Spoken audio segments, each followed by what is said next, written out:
کو میکنی؟ من در تلویزیون کار میزنم. خیلی بیشی همونجا کو سر میکنی بیشی. همینجا بشینم. اخبار گفته. پولت اینمونم. السلام علیکم تماشاگران عزتمند. اینک برنامه اطلاعاتی اخبار است رسانه‌ای توسط به شما میستر کلی. هفته سپشل در شهر دوشنبه در چشمون کرده در نزدیکی NVT دوز را دستگیر کردند.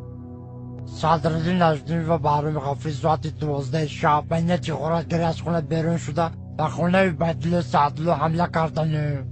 بیت‌الله سعدلو در حالت مست خواب بوده. از کاسه بیت‌الله سعدلو 180 درم، از درون شیفانیر بیت‌الله سعدلو چیزهای قیمت بها، توفیل میکا، دو پرکالو، دو پچکه چای، دو پرنسکی و دو ترکانی خونه را زیر کرده گریختند.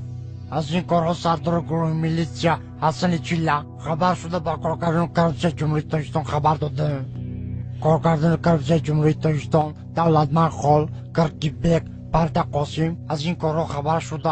هر جین غارتگرها را دستگیر کرده و درون کاخ برباد بردن. صدراعظم نجمی و بهرام غفاری به درون کاخ برباد برده. صدراعظم نجمیدین زدن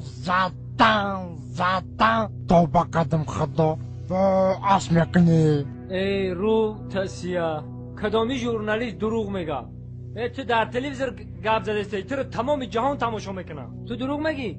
تو رو خلق میدونه چیکار میکنه؟ سنگ شپت میکنه. نخود ژورنالیست دروغ بگه. چه نرو بزنی؟ تو فالبینی دروغ گفته استی.